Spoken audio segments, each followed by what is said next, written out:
अस्सलाम वालेकुम। उम्मीद करता हूँ आप सब लोग ठीक होंगे, खैर खैरियत से होंगे और काफ़ी दिनों बाद मैं आप लोगों से मुखातिब हूँ। जैसा कि टाइटल से आपको लग रहा है कि ये मेरी वीडियो थाईलैंड के बारे में होने वाली है। अभी मैं फ़िलहाल ताशकंद इंटरनेशनल एयरपोर्ट पर मौजूद हूँ और यहाँ से मैं अभी तकरीबन 2 घंटे बाद बैंकॉक थाईलैंड के लिए फ़्लाई करूँगा। तो इस व्लॉग में मैं आपको बताऊँगा कि मेरा प्रोसीजर क्या होता है इमिग्रेशन का, ईच एंड एवरीथिंग, और कौन सा बेस्ट टाइम है विज़िट करने के लिए थाईलैंड। और उसके अलावा मैं अभी ऑफ सीज़न जा रहा हूँ, ये अभी सीज़न नहीं है, मतलब सीज़न से मुराद के बहुत टूरिस्ट आते हैं, लेकिन जितना मतलब रश होता है ना, वो उतना रश नहीं होता थाईलैंड में इस टाइम, मतलब नॉर्मल होता है, प्राइसेस भी, हर चीज़ भी। और इसके हवाले से मैं आपको बताऊंगा कि आपने इमिग्रेशन का प्रोसीजर कैसे होता है पाकिस्तानी पासपोर्ट को लेके। अभी फिलहाल उन्होंने थाईलैंड में अभी जो है ना तकरीबन जनवरी को 2025 में उन्होंने जो है ना ई वीज़ा स्टार्ट किया था, तो मैंने ई वीज़ा लिया था यहीं पे ही उज़्बेकिस्तान में बैठे बैठे लिया था। लेकिन कभी कभी उसके लिए भी कोई डिफिकल्टीज हो सकती हैं अगर आप ई वीज़ा अप्लाई करते हैं ना, लेकिन उसकी पेमेंट अभी भी उन्होंने जो है ना वो रखी हुई है, अपनी एम्बेसी में रखी हुई है। तो फिलहाल मैं अभी वेट कर रहा हूँ, इमिग्रेशन वगैरह सब कुछ हो गया है और अभी मैं अपनी फ्लाइट का इंतज़ार है। मुझे तकरीबन 2 घंटे बाद मेरी जो है ना बोर्डिंग ओपन होगी। और अभी इस टाइम आप देख सकते हैं ये ताशकंद एयरपोर्ट के नाजिर मेरे पीछे भी आपको नज़र आ रहे होंगे, तो मैं आपको इस तरह से भी दिखाता हूँ। तो ये लोग अभी जो है ना सब लोग तकरीबन जो है ना किसी की टोक्यो की फ्लाइट है, किसी की सियोल की, मोस्टली जो है ना मतलब डिफरेंट डिफरेंट कंट्रीज की तरफ ये लोग सब जा रहे हैं। तो फिलहाल ये मैं अभी वेटिंग एरिया में बैठा हूँ और जो है ना इसके बाद 2 घंटे के बाद जो है ना वो मेरी बोर्डिंग ओपन होगी, तो फ्लाइट बोर्ड करते हैं। उसके बाद जो इस टाइम मतलब इमिग्रेशन के कुछ रूल्स हैं, और उसके अलावा मतलब अगर आपके पास पाकिस्तानी पासपोर्ट है तो आप लोगों को क्या क्या चीज़ें कैरी करके जानी पड़ेंगी। अगर आपने इमिग्रेशन में स्मूथ एक्सपीरियंस चाहते हैं आप लोग, तो उनकी जो रिक्वायरमेंट है वो तकरीबन $500 आपके पास होने चाहिए, कैश में होने चाहिए, कार्ड में होने चाहिए। मोस्ट प्रोबेबली नहीं पूछते, मतलब कभी कभी पूछ भी लेते हैं कि आपके पास पैसे कितने हैं, और अगर कार्ड में है तो कितने पैसे पड़े हैं आपके पास। दूसरा, आपके पास रिटर्न फ्लाइट होनी चाहिए कि आप अगर सेकंड कंट्री को जा रहे हैं उसकी फ्लाइट होनी चाहिए। अगर आप पाकिस्तान जा रहे हैं तो आपके पास पाकिस्तान की टिकट रिटर्न होनी चाहिए। तो इस टाइम मैंने तो वापस यहीं पे ही आना है, तो मेरे पास यहाँ की रिटर्न फ्लाइट है। उसके बाद जो है ना आपकी होटल बुकिंग्स भी चेक होती हैं। अगर आपके पास मतलब आपने हॉस्टल में रहना है या होटल में रहना है तो उसकी बुकिंग आपके पास लाजमी होनी चाहिए। मीन्स के अगर होटल में रह रहे हैं तो उतने जितने दिन आप स्टे कर रहे हैं ना, वो आपसे सबसे पहले यही पूछेंगे कि कितने दिनों के लिए आप स्टे करना चाह रहे हैं थाईलैंड में, और पूछेंगे। कभी कभी मोस्ट रेयर होता है कि पूछ लेते हैं कि कहाँ कहाँ विजिट करोगे, नाम बताओ, लेकिन मतलब बहुत कम होता है। कॉन्फिडेंस बहुत ज्यादा मैटर करता है इस चीज में। तो फिलहाल जो है ना मतलब ये 3-4 चीजें आपके पास लाजमी होनी चाहिए, और उसके बाद जो है ना आपका बहुत ही स्मूथ एक्सपीरियंस होगा। बाकी वो एक थाईलैंड डिजिटल अराइवल कार्ड की भी रिक्वायरमेंट है। अभी इस टाइम 1 मई 2025 से स्टार्ट हुआ है कि आपके पास जो है ना वो थाईलैंड डिजिटल अराइवल कार्ड, आपने वेबसाइट से फॉर्म फिल करके जाना है। वो इजीली आप लिखेंगे ना थाईलैंड डिजिटल अराइवल कार्ड, तो वो वेबसाइट है, वहां पे आपने अपनी सारी इन्फॉर्मेशन देनी है। बस कोई उसके चार्जेस नहीं है, सिंपल एक अराइवल कार्ड है, 3 दिन पहले आपने फ्लाइट से फिल करना है। वो चेक नहीं होता, लेकिन उनके पास रिकॉर्ड होता है। अगर आपने नहीं किया हुआ होगा फिल, तो आपको दोबारा वहां पे एयरपोर्ट पे वो अलग से दोबारा इमिग्रेशन की लाइन से हटा के आपको दोबारा वो फिल करवाएं।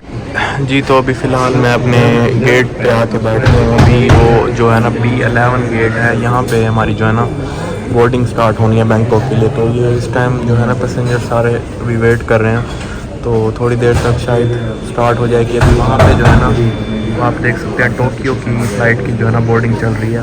तो हमारी जो है ना मतलब 10:30 की फ़्लाइट है, और अभी इस टाइम 9:25 हो रहे हैं, तो शायद 10-15 मिनट में जो है ना वो स्टार्ट हो जाएगी। हाँ तो भाइयों, ये जो है ना बोर्डिंग ओपन हो गई है, साइन आ गया बोर्डिंग का, लेकिन अवाम ने पहले से लाइनें लगा दी हैं। वो देखो वहाँ से एंड पे चलेंगे, सुकून से चलेंगे। तो फ़िलहाल जो है ना काफ़ी थक चुका हूँ, और अभी तकरीबन आपको वहाँ पे टाइम भी शो हो रहा होगा, तकरीबन 10:30 आएंगे।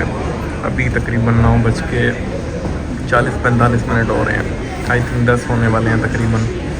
तो आधा घंटा पहले ये लोग करते हैं, बस तकरीबन आधा घंटा पहले। अभी इन्होंने गेट ओपन नहीं किया, अभी गेट क्लोज किया है, तो वो आएगी अपना, वो बस आएगी, उसके बाद जो है ना ये लोग फिर बोर्डिंग पास स्कैन करेंगे या काटेंगे जो भी है।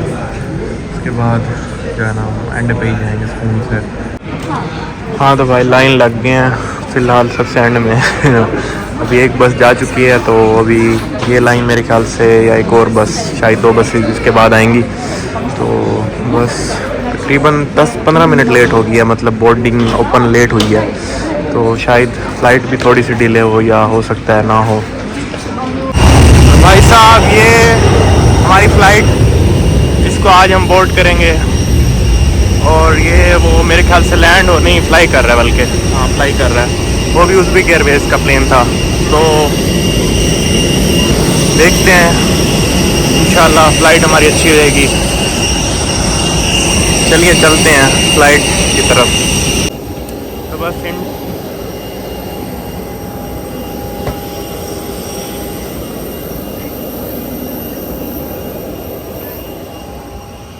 तो भाई फ़्लाइट में बैठते ही हमें कुछ चीज़ें मिली हैं जो कि सीट पे पड़ी हुई थी। एक ये स्लीपर्स हैं, और एक जो है ना मेरे ख्याल से इसके अंदर आई मास्क है, वो जो सोने के लिए यूज़ करते हैं। खाना बड़ा अच्छा दिया इन्होंने यार, फ्रूट्स दिए हैं, सैलड दिया है, उसके अलावा ब्रेड है, और उसके अलावा ये मेरे ख्याल से डेजर्ट है, और ये मेन कोर्स मैंने चिकन लिया।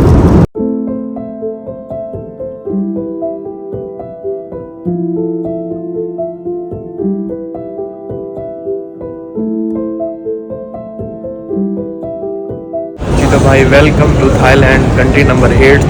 अल्हम्दुलिल्लाह एंट्री मिल गई है, 2 महीनों की मिली है, मतलब कि मैं 2 महीने यहाँ पे स्टे कर सकता हूँ टिल 2nd ऑफ सितंबर, बल्कि नहीं 1 सितंबर तक, यानी कि 2 माह से कुछ कम, यानी कि 57 या 58 डेज़ की मुझे एंट्री मिली है, जो कि मेरे वीज़े के हिसाब से मतलब था। जबकि पिछली बार मलेशिया में मुझे 1 महीने का मेरे पास वीज़ा था, लेकिन मुझे जो एंट्री थी ना वो सिर्फ उन्होंने 1 हफ़्ते की दी थी, क्योंकि मेरी रिटर्न फ़्लाइट के हिसाब से उन्होंने मुझे एंट्री दी थी।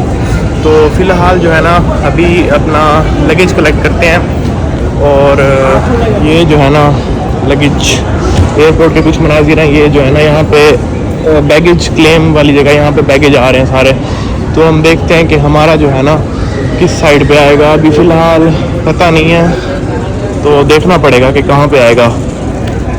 तो भाई यहाँ पे जो है ना अपना लगेज मिलेगा, मेरे ख्याल से अभी तक आया ही नहीं है कोई, शायद थोड़े थोड़े करके आ रहे हैं। अब इसके बाद एग्ज़िट करते हैं। सुबह के तकरीबन यहाँ पे 7 बजने वाले हैं, आलमोस्ट 7 से ऊपर टाइम हो गया, और आलमोस्ट जो है ना 7:30 तक होने वाले हैं।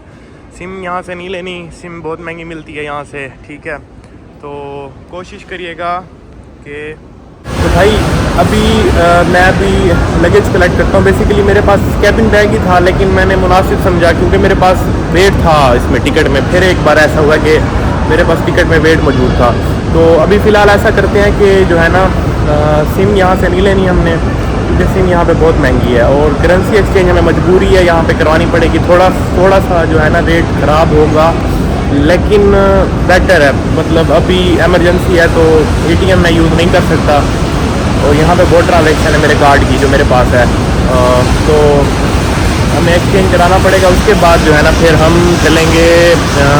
यहाँ पे रेल लिंक है, मेट्रो सर्विस है, जो कि हमें सिटी सेंटर लेके जाएगी। तकरीबन 30 किलोमीटर है यहाँ से सिटी सेंटर जो है ना बैंकॉक, तो वहाँ पे चलना है। फ़िलहाल देखते हैं ये कितनी देर लगाता है लगे जाने में।